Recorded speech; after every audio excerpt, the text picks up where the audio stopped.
I told my dad to stop trying to play the hero because our relationship is dead, and he responded that it was on life support but he was willing to save it. Like, no, you used to abuse me, and I want nothing to do with you. My mom and dad married young and had 6 latter stepkids.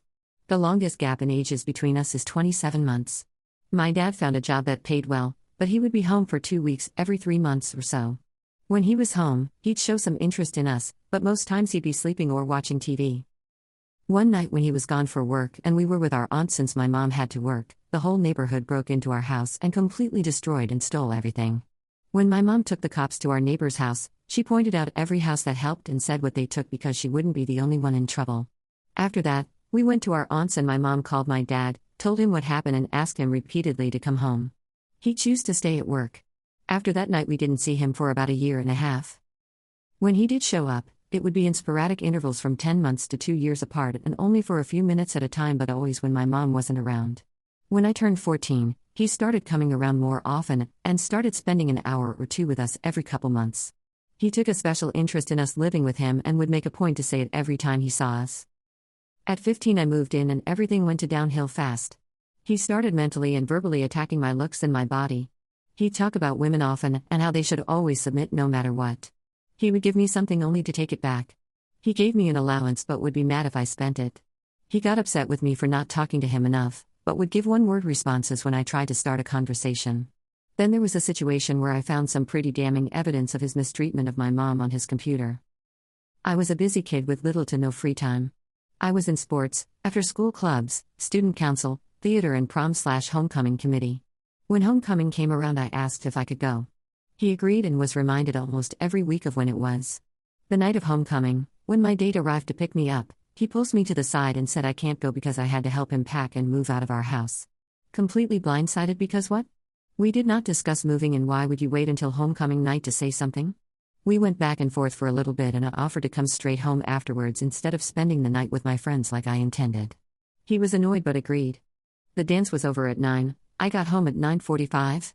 I was helping pack along with some cousins he invited over, but I guess I wasn't going fast enough. He started yelling and he ended up laying hands on me. I left immediately and called my aunt who came to get me.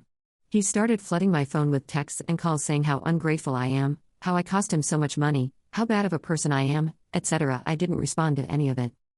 After about 2 months, I started reaching out to him about my clothes and belongings, asking if we could talk, etc. He never responded and blocked my number. I went to his house a few months after that, but, when he opened the door and saw it was me, he slammed the door in my face, and started cussing at me through the door until I left. It has been almost 12 years since then. On to a few weeks ago, I get a text from a random number calling me by name. Me, who is this? Him, it's your dad. Me, what do you want? Him, I want to see about me being your dad and you being my daughter. A wave of confusion, disbelief and finally rage washed over me all at once. I responded that horse is dead. He waited a few minutes and replied, it's not dead, just on life support, but with some work, it can get better. I blocked him and called my mom. She said, that's still your dad. You need to let that hurt go and talk to him. Her response is what has me second-guessing the way I handled this situation and has me thinking that maybe I was a little too harsh. Maybe trying to explore a relationship with him is something I should do. However, if this were a random person doing these things, it would be cut and dry to never speak to them again. So why should I give him another chance just because we are related? Why should I do the work on his terms when he wasn't willing to meet me or speak to me on mine? Why do I feel like the bad guy for making a stance for my own mental well-being? Why is it okay for him to mistreat everyone and only when he's ready, is when it will be resolved? Should I listen to my mom instead and just talk to him anyway? Am I the jerk here? Update. Hello all. Before the update I wanted to say thanks for showing love and support. The sheer amount of comments on my post was a bit overwhelming since I wasn't expecting it to blow up the way it did. Thanks to everyone who sent words of affirmation and shared your own stories. That probably wasn't the easiest thing for you to do and I appreciate your bravery, honesty, and vulnerability. On to the update. A few days after I blocked my dad, my siblings randomly started asking about him and if I had spoken to or wanted to hang out with him. This was weird for several reasons since, 1. We never talk about him at all, and 2. They knew from past conversations I don't want to have a relationship with him. So if they do talk about him, it's never with me. At first I was brushing it off, but after a few times, I started inquiring why they kept asking.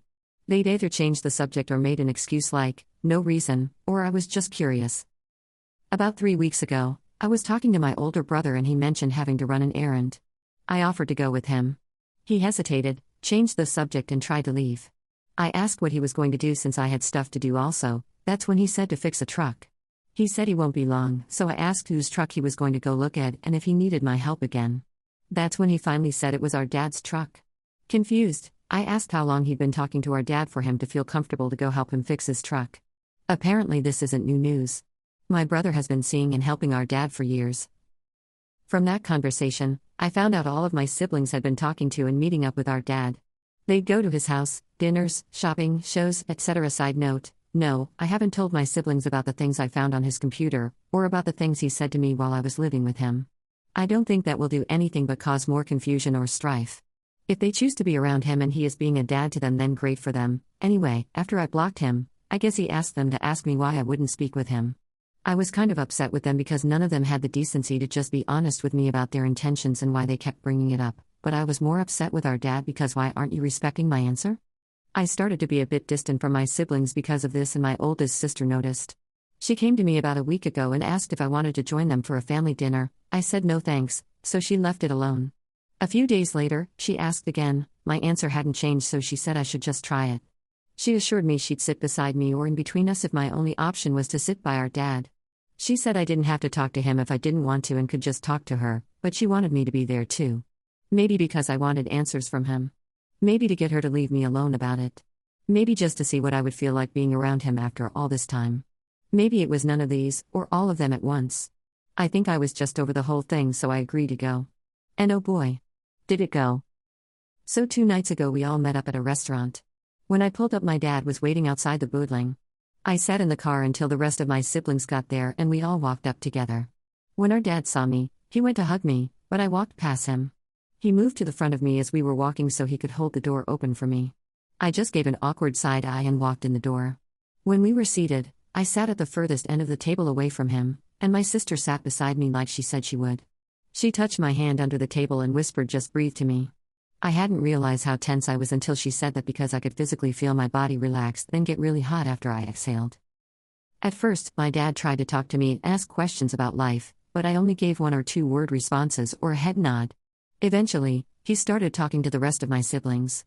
I spent the rest of the time mainly in silence, just pushing the food on my plate around. Towards the end of the meal, I excused myself to the restroom but left my bag and phone there. When I got back to the table, everyone was gone, and so was my stuff. I looked out the window and saw them walking towards the cars, so I went to head out to see who had my stuff. When I came to the front doors, my dad was waiting there blocking the doorway with my stuff in his hands. At this point, I'm just numb.